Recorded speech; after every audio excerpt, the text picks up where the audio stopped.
હાલો મિત્રો, તો આજે આપણે મણિલક્ષ્મી તીર્થ જઈએ અને ચાલો જઈએ.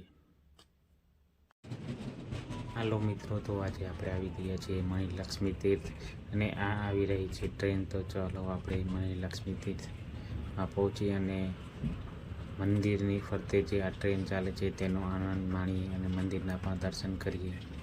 અને આ ટ્રેનમાં જગા નથી તો આપણે બીજી વાળી ટ્રેન આવે છે તેમાં જશું. તો મણિલક્ષ્મી તીર્થ વાસદ તારાપુર રોડ પર આવેલું છે, જે તારાપુર ચોકડીથી ફક્ત 11 કિલોમીટર જ આવેલું છે. અને મિત્રો, તો આપણી ટ્રેન આવી ગઈ છે. તો આ બહુ જ સુંદર અને સારી ટ્રેન છે. તે મંદિરની ફરતે આવે છે અને બધા સ્થળો જવા માટે તમારે ચાલવું નહીં પડે. અને આ ટ્રેનમાં બેસીને તમે જ્યાં ઉતરવું હશે ને જ્યાં ફરવું હશે, ગાર્ડનમાં કે મંદિરમાં કે જોવાના સ્થળો, તે તમે ટ્રેનમાં બેસીને ફરી શકશો. અને તમે જોઈ શકો છો કે હવે આપણે ટ્રેન ચાલુ થઈ ગઈ છે અને મણિલક્ષ્મી તીર્થ પહોંચી ગયા છીએ. અને તમે જુઓ છો કે મણિલક્ષ્મી તીર્થનું બેનર બહુ જ સરસ રીતે બનાવેલું છે. અને હવે આપણે ટ્રેન ધીમે ધીમે આગળ વધી રહી છે.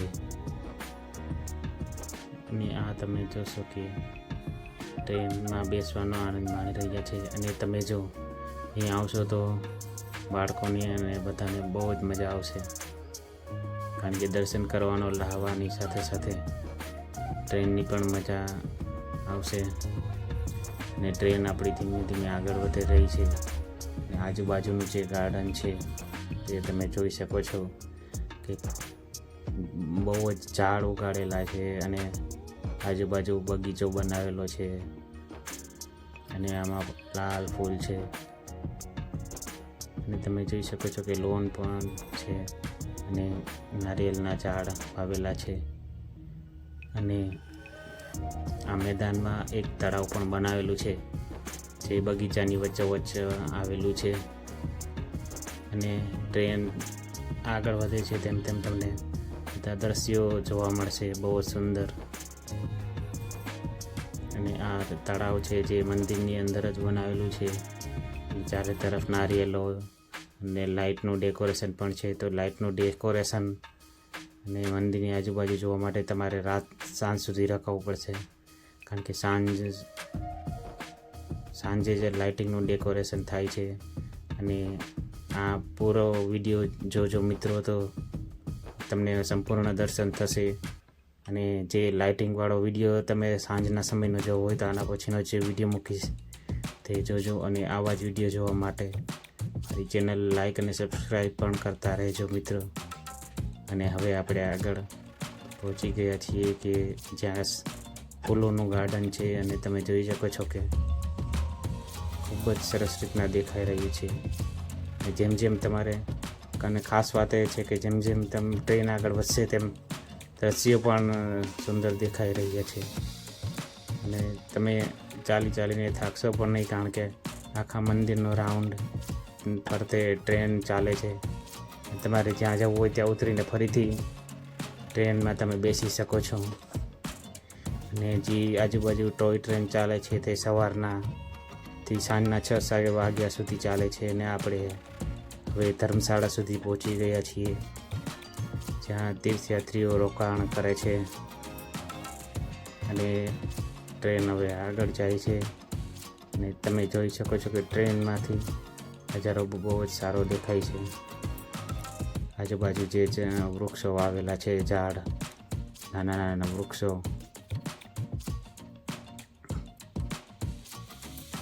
ટ્રેન હવે આગળ જાય છે અને યાત્રિકો આનંદ માણી રહ્યા છે મંદિરને. ટ્રેન આગળ વધી રહી છે અને તમે જોઈ શકો છો કે જે આપણે મરૂન કલરની ટ્રેનમાં બેઠા હતા, ટોય ટ્રેનમાં, તેમાં જ આગળ વધી રહ્યા છીએ. અને તમે જોઈ શકો છો ટ્રેનમાંથી જે આજુબાજુનો નજારો છે તે બહુ જ સુંદર દેખાય છે. અને આપણે ધર્મશાળા પાસે પહોંચી ગયા છીએ. અને હવે આપણે ટ્રેનમાં બેઠા બેઠા સંપૂર્ણ મંદિરની ફરતેનો રાઉન્ડ મારીએ છીએ. અને જે ટ્રેનમાંથી નજારો દેખાય છે તે બહુ જ સુંદર દેખાય છે. અને હવે આ ધર્મશાળા છે જ્યાં રાત્રિ રોકાણ યાત્રિકો કરે છે. ને આપણે ધીમે ધીમે આગળ વધી રહ્યા છીએ ટ્રેનમાં બેસીને. અને ટ્રેન આગળ વધી રહી છે અને બહુ જ ભવ્ય અને મોટી ધર્મશાળા બનાવેલી છે. અને આજુબાજુનો બગીચો પણ છે. અને જ્યાં આ સામે તમે જોઈ રહ્યા છો તે જ મંદિર છે. અને આજુબાજુ જે ધર્મશાળા માટેનું જે પાર્કિંગ હોય છે તે છે. અને અહીંયા બગીચો પણ છે. અને જે યાત્રિકો ઉતરે છે તેના માટે ધર્મશાળા બનાવી છે.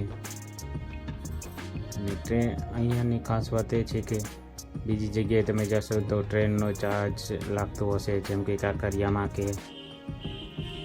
ઝૂમાં કે જ્યાં ટ્રેનનો ચાર્જ લાગતો હશે. જ્યારે અહીંયા ટોય ટ્રેનમાં બેસવાનો કોઈ પણ ચાર્જ નથી. અને જો કોઈ વૃદ્ધ કે બાળકો કે બધાને અહીંયા ટોય ટ્રેનમાં બેસવા મળે છે. અને ટ્રેનનો કોઈ પણ ચાર્જ નથી, તે માટે ટ્રેનની ફરતે રાઉન્ડ મારવામાં પણ તમને થાકશો પણ નહીં. ને સંપૂર્ણ ટ્રેનનો પણ આનંદ માણી શકશો અને દર્શનનો પણ લાવો લઈ શકશો. અને આજુબાજુ બહુ જ વૃક્ષો આવેલા છે, એટલે હરિયાળી માટે અહીંયા ખૂબ જ વૃક્ષારોપણ કરેલું છે, જે બહુ જ સારી વાત છે. અને મંદિર પણ તેને લીધે ખૂબ જ સારું દેખાય છે. અહીંયા રાતના લાઇટિંગ શો પણ થાય છે. અને દિવસના જોવા માટે તમે ફૂલ અને ઝાડનો પણ નજારો જોઈ શકો છો. અને આજુબાજુ જે નાના નાના તળાવો પણ બનાવેલા છે, જે બહુ જ સુંદર દેખાય છે. અને આખો વિડીયો જોજો મિત્રો, તો જ તમને વિડીયો જોવાની મજા આવશે. અને આના પછી પણ મેં વિડીયો બનાવેલો છે મંદિરના દર્શન કરવા માટે. આ વિડીયોમાં આપણે ટોય ટ્રેનમાં બેસીને જે મંદિરનો ફરતેનો દ્રશ્યો છે તે જોશું. અને હવે ટ્રેનમાં થોડા ધીમે ધીમે ટ્રેન આગળ વધી રહી છે. અને આપણે અહીંયા ગેટ સુધી પહોંચી ગયા છીએ, જે અહીંયા ઉપાશ્રય છે ત્યાં. અને આ છે સૌભાગ્ય વાટિકા, જે મંદિરનો જ એક ભાગ છે. અને હવે ટ્રેન આગળ વધી રહી છે. અને તમે જોઈ શકો છો કે ઝાડને પાનને લીધે વચ્ચેથી જ્યારે ટ્રેન નીકળે છે ત્યારે બહુ જ સારી લાગે છે. અને ઝાડને લીધે અને જે એકદમ જંગલ જેવું દ્રશ્ય દેખાય છે. એટલે જે વૃક્ષોનું અને ફૂલ પૌધાનું બહુ જ સારી રીતે અહીંયા દેખરેખ થાય છે. અને આ ઉપાશ્રય છે જ્યાં મુનિઓ રહે છે. આ ઉપાશ્રય છે મંદિરનું. અને હવે ટ્રેન આગળ વધી રહી છે. અને તમે જોશો કે ટ્રેન ધીમે ધીમે આગળ વધે છે, તેમ તેમ આપણને દ્રશ્ય પણ બહુ સુંદર દેખાય છે. અને તમે જોઈ શકો છો બહુ જ સારી ટ્રેન છે. અને આ જે નાના નાના વૃક્ષોનું આજુબાજુ જો ડેકોરેશન કરેલા છે તે પણ બહુ સરસ દેખાય છે. અને નારિયેળીના ઝાડો પણ બહુ સુંદર દેખાય છે. અને આ મંદિર છે મિત્રો, જ્યાં આપણે મંદિર પાસે પહોંચી ગયા છીએ. અને મંદિરની આજુબાજુના દ્રશ્યો જોવા માટે અને બાગ બગીચાના દ્રશ્યો જોવા માટે આના પછીનો વિડીયો મેં બનાવેલો છે. તો મિત્રો મારો આના પછીનો પણ વિડીયો જોજો. અને મારા બધા વિડીયો જોવા માટે મારી ચેનલને સબસ્ક્રાઈબ કરજો અને વિડીયો લાઈક પણ કરજો. અને મારા બીજા વિડીયો પણ જોજો. અને આના બીજો ભાગ જોવા માટે આના પછીનો વિડીયો જોજો. અને આ જુઓ તમે, અહીંયા એક બાળકોને રમવા માટે બગીચો પણ બનાવેલો છે. અને રમવા માટે જે હિંચકા પણ છે. અને બાળકોને લપસવા માટેની જે રાઈડો છે તે પણ બનાવેલી છે. અને અહીંયા બાળકો આનંદ માણી રહ્યા છે. જે નાની ચકડોળ જેવું બનાવેલું છે તેમાં અહીંયા બાળકોને મોટાને આનંદ આવશે.